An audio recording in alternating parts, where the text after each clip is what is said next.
इस देश में शायद इनको मालूम नहीं है, करोड़ों लोग अपने आप को गर्व से हिंदू कहते हैं, गर्व से हिंदू कहते हैं। क्या वो सभी लोग हिंसा की बात करते हैं, हिंसा करते हैं? राम भगवान की जन्मभूमि ने बीजेपी को मैसेज दिया और ये आपके सामने मैसेज बैठे हुए हैं। मैंने इनसे पूछा, कल कॉफी पी, इनसे मैंने पूछा बताइए, मैंने पूछा कि बताइए ये हुआ क्या। बीजेपी ने राम मंदिर का इनॉग्रेशन किया, बोलने दीजिए, राम मंदिर का इनॉग्रेशन किया। अरे भाई आप हार गए, उसको करिए। नाम बोलने की कोई जरूरत नहीं है, मैं भाषण दे रहा हूं, आप नहीं दे रहे हो। मुझे बोलना है जो बोलना है, मुझे नाम लेने की कोई जरूरत नहीं, मुझे जो बोलना है मैं बोलूंगा।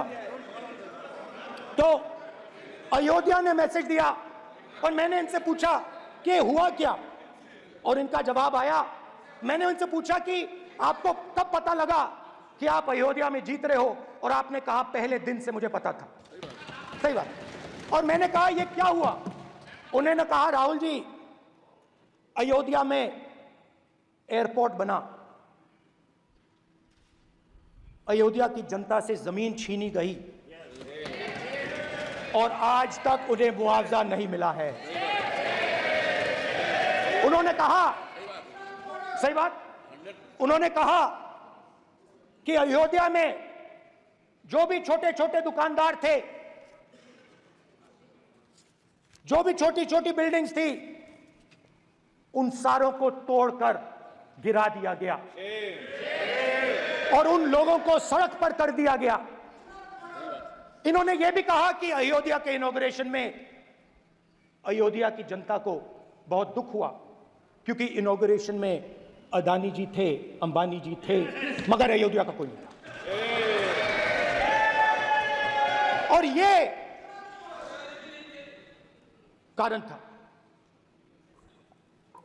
था कि अयोध्या की जनता में, उनके दिल में नरेंद्र मोदी जी ने भय डाल दिया। उनकी जमीन ले ली, उनके घर गिरा दिए और फिर अयोध्या के गरीब लोगों को, किसानों को, मजदूरों को मंदिर के इनॉग्रेशन तक नहीं जाने दिया। मंदिर के इनॉग्रेशन छोड़ो, उसके बाहर भी नहीं जाने दिया। और इसीलिए अयोध्या की जनता ने सही मैसेज भेजा। अच्छा, इन्होंने मुझे एक और बात बोली, 3 बार इन्होंने कहा कि 3 बार नरेंद्र मोदी ने टेस्ट किया, 2 बार क्या मैं अयोध्या से लड़ जाऊं, और सर्वेयर्स ने कहा अयोध्या में मत लड़ जाना, अयोध्या में मत लड़ जाना, अयोध्या की जनता हरा देगी। और इसीलिए प्रधानमंत्री वाराणसी गए और वहां बच के निकले। तो अयोध्या की जनता को डराया, पूरे देश को डरा दिया। मैं आपको बताता हूं, आज सुबह में आया, राजनाथ सिंह जी ने मुस्कुरा के मुझे नमस्ते की, और मोदी जी बैठे हैं, मुस्कुराहट नहीं, सीरियस, नमस्ते भी नहीं करते, कहीं मोदी जी ना देख लें, प्रॉब्लम हो जाएगी। वही कहानी गडकरी जी की है, सच्चाई है। अरे भाई, अयोध्या की जनता को छोड़ो, ये तो बीजेपी वालों को डराते हैं।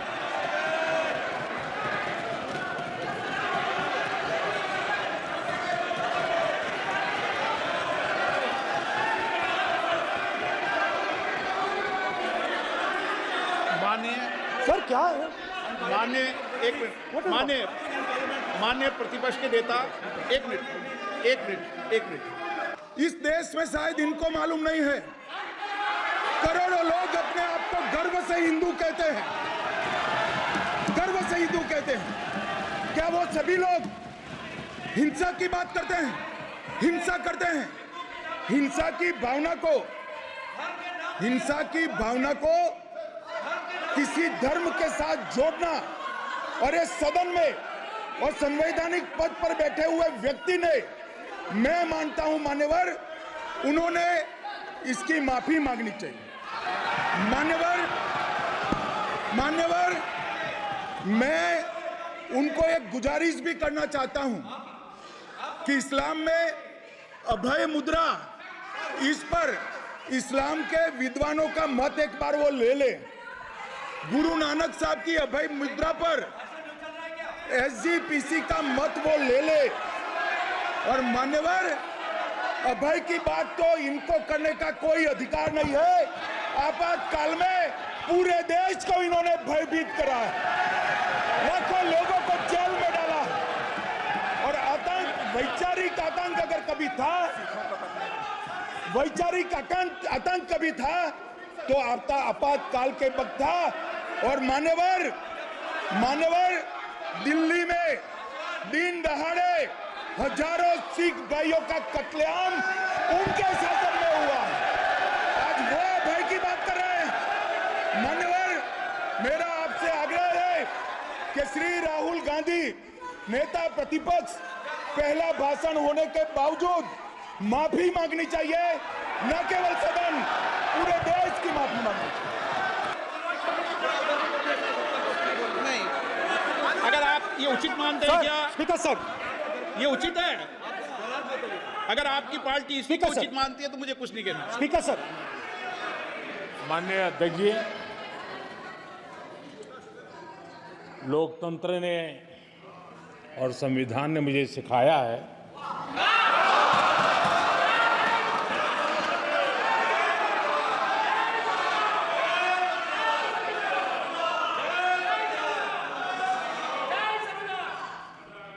कि मुझे विपक्ष के नेता को गंभीरता से लेना चाहिए।